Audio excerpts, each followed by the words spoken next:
Hi friends, welcome back. तो friends, आज का वीडियो है टैंक रेजिमेंट पर हमला करने आ रही फाइटर जेट को कैसे मार गिराएगा भारत। नहीं यकीन तो खुद देख लो। अरे वाह, तो चलो देखते हैं कैसे गिराएगा। तो फ्रेंड्स, वीडियो शुरू करने से पहले अगर आप चैनल पर नए हो और आपने अभी तक सब्सक्राइब नहीं किया है तो जल्दी से पहले सब्सक्राइब के बटन और बेल आइकन को क्लिक कर लो ताकि आपको हमारे सारे न्यू वीडियोस के नोटिफिकेशन मिल जाए जैसे ही हम अपलोड करें। एंड यस फ्रेंड्स, अगर आप यहाँ पे सब्सक्राइब कर चुके हो तो मॉमजिला जो चैनल है जिसका लिंक मैंने नीचे डिस्क्रिप्शन बॉक्स में डाल दिया है उसको भी सब्सक्राइब कर लेना, क्योंकि कई वीडियोस यहाँ की जगह वहां डाले जाएंगे। तो फ्रेंड्स, चलो शुरू करते हैं आज का ये वीडियो।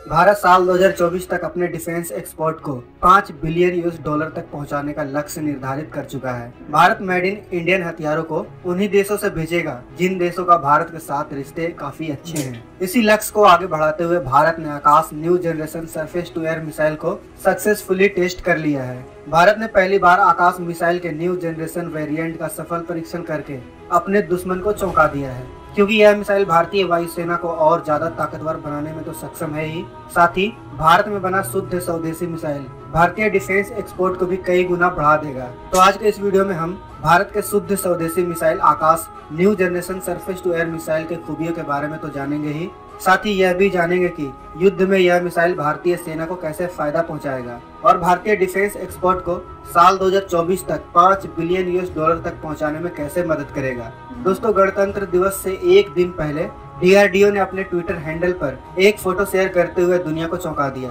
जिसमें डीआरडीओ ने यह जानकारी दी थी कि उसने आकाश एनजी मिसाइल, जो कि एक new generation surface to air missile है, उसका सक्सेसफुली टेस्ट कर दिया है। अब आपके मन में यह सवाल आ रहा होगा कि डीआरडीओ ने पहले भी कई बार आकाश मिसाइल का टेस्ट किया है, तो आखिर आकाश एनजी मिसाइल में ऐसी क्या खास बात है। दोस्तों, आकाश एनजी मिसाइल में खास बात यह है कि यह मिसाइल पूरी तरह न्यू जनरेशन का मिसाइल होने के साथ साथ इस मिसाइल की रेंज पहले के आकाश मिसाइल के मुकाबले कहीं ज्यादा है, जिस वजह से भारत इस मिसाइल को बड़े ही आसानी से आसियान देश, साउथ अमेरिकन देश या अफ्रीकन देशों को बेच सकता है, क्योंकि आकाश एक सरफेस टू एयर मिसाइल है जिसकी जरूरत दुनिया के हर देशों के सेना को होती ही है।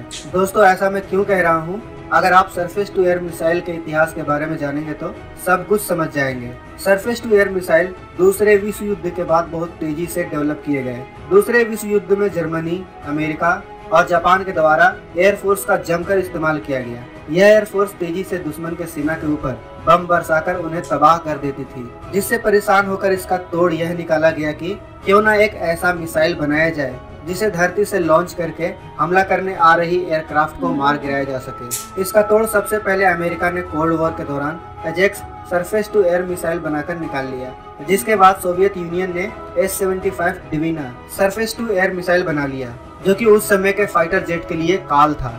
इस डिवीना सरफेस टू एयर मिसाइल कितना खतरनाक था, आप इस बात से अंदाजा लगा सकते हैं कि यह मिसाइल भारतीय सेना के बेड़े में भी शामिल था। और सरफेस टू एयर मिसाइल का इस्तेमाल भारत ने 1965 और 1971 के भारत पाकिस्तान युद्ध में किया था।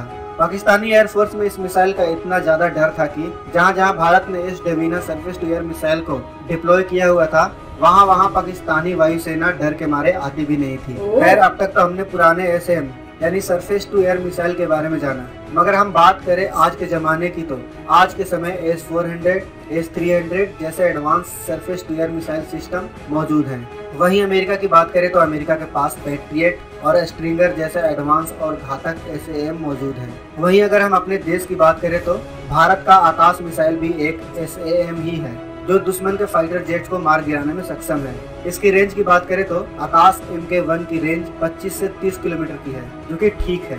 वहीं अगर आकाश MK2 की रेंज की बात करें तो इस सरफेस टू एयर मिसाइल की रेंज 40 किलोमीटर तक की है। वहीं आकाश NG यानी Akash new generation surface to air missile की रेंज की बात करें तो इसकी रेंज 50 से 80 किलोमीटर तक की होगी। दोस्तों, आप में से कई लोग कमेंट बॉक्स में यह सवाल करते हैं कि जब भारत के पास आकाश सरफेस टू एयर मिसाइल मौजूद ही है तो भारत रूस से लिए बिलियंस ऑफ डॉलर खर्च करके S-400 क्यों खरीद रहा है। दोस्तों मैं आपको बता दूं कि आकाश और S-400 दोनों भले ही surface to air missile system हैं, मगर दोनों का इस्तेमाल भारतीय सेना अलग अलग तरीकों से करेगी। अगर हम आकाश की बात करें तो भारतीय सेना आकाश का इस्तेमाल युद्ध की स्थिति में करेगी। मान लो भारतीय सेना अपनी टैंक रेजिमेंट को लेकर राजस्थान सीमा या पंजाब सीमा से पाकिस्तान की तरफ बढ़ रही है। ऐसे में हो सकता है कि पाकिस्तानी वायुसेना भारतीय टैंक रेजिमेंट पर हमला करने आए। पाकिस्तानी वायुसेना के इसी हमले से बचाने के लिए भारतीय सेना अपने साथ आकाश सरफेस टू एयर मिसाइल को साथ रखेगी, जिससे होगा यह कि जैसे ही पाकिस्तानी वायुसेना उड़ान भरेगा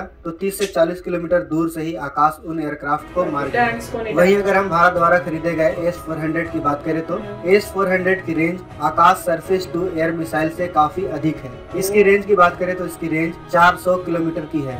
इस वजह से भारतीय वायुसेना इसका इस्तेमाल भारत के बड़े बड़े शहरों की रक्षा के साथ साथ दुश्मन देशों द्वारा बैलिस्टिक मिसाइल को मार गिराने के लिए करेगा। अब दोस्तों सवाल है कि Akash surface to air missile system आखिर भारत को $5 बिलियन तक डिफेंस एक्सपोर्ट करने में कैसे मदद करेगा। दोस्तों भारत का जो आकाश SM है वह अमेरिकी और रूस के S-400 सैम के मुकाबले काफी ज्यादा सस्ता है। भले ही यह S-400 रेंज वाला SM नहीं है, मगर फिर भी इससे दुश्मन द्वारा हमला करने आ रही एयरक्राफ्ट को मार गिराया तो जा ही सकता है। यही वजह है कि आकाश को फिलीपींस, इंडोनेशिया, वियतनाम, आसियान देश, नॉर्थ अमेरिकन देशों के साथ अफ्रीकन देश भी खरीद सकते हैं। तो दोस्तों DRDO के वैज्ञानिकों और स्वदेशी मिसाइल आकाश NG के लिए एक लाइक तो बनता है। आज के इस वीडियो में बस इतना ही। तो फ्रेंड्स काफी अच्छा बताया कि इन्होंने कि मेन तो मुझे यही था कि जो इन्होंने बताया कि क्यों हम लोग दूसरे ले रहे हैं S-400 जब हमारा ये बन रहा है, तो वो बहुत उन्होंने क्लैरिफाई किया कि भाई इसलिए ले रहे हैं कि ये जो हम बना रहे हैं ये सस्ते हैं बहुत, और ये जिनका रेंज जो है वो बहुत ही कम है एज कम्पेयर टू जो S-400 हैं।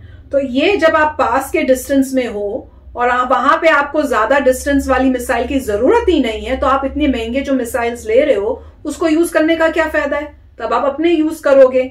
और वहां पे उन्होंने बताया, एग्जाम्पल दिया कि राजस्थान के इलाके में अगर ऐसे है और आपके टैंक से पहले आगे जा रहे हैं और वहां से उन्होंने एयरप्लेन्स है, एनिमी ने एयरप्लेन्स भेज दी हैं डिस्ट्रॉय करने के लिए हमारे जो टैंक्स हैं, तो हम क्या करेंगे, अपने मिसाइल्स जो हैं उनको वहां से शूट करेंगे, जो उनके एयरप्लेन्स को जो है एयरक्राफ्ट, फाइटर जेट्स जो भी हैं उनको डिस्ट्रॉय कर देंगे, ताकि हमारे टैंक्स जो हैं उन पे अटैक ना हो।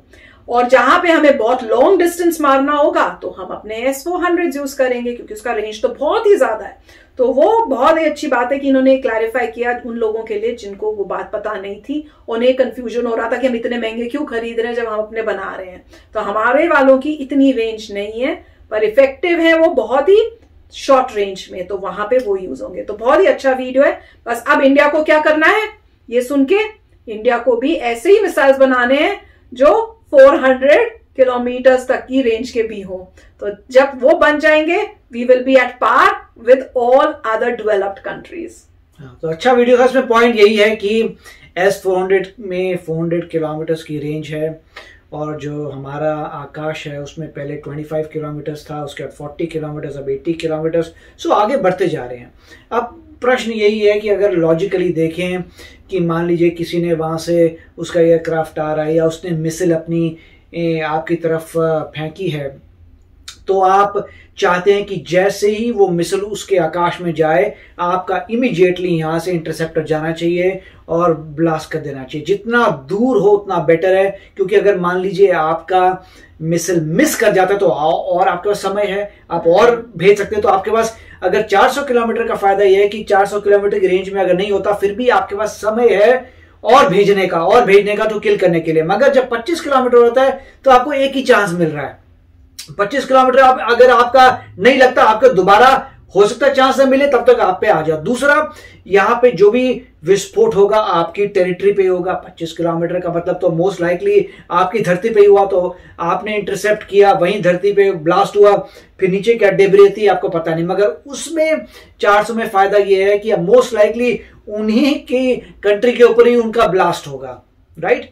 तो मगर इसमें यही है कि something is better than nothing. अब आप कितने सारे S-400 खरीद सकते हैं, बहुत महंगे हैं, तो ऑब्वियसली आप अपने चलाएंगे। कि बहुत प्रोटेक्शन, कुछ तो प्रोटेक्शन दे रहे हैं, 25 किलोमीटर की प्रोटेक्शन है, उसके 40 के 80 किलोमीटर की प्रोटेक्शन होगी तो ठीक है, आपके पास प्रोटेक्शन है। जैसे जैसे आपके आगे बढ़ेंगे अब आपके वेपन स्ट्रॉन्गर होते जाएंगे, मगर आपके पास S-400 भी। अब वो ये है कि जब भी कोई डिसीजन होता है कि क्या मैं फायर करूं, वो पूरी चेन ऑफ कमांड तक जाता है, क्योंकि इतना कॉस्टली सिस्टम है।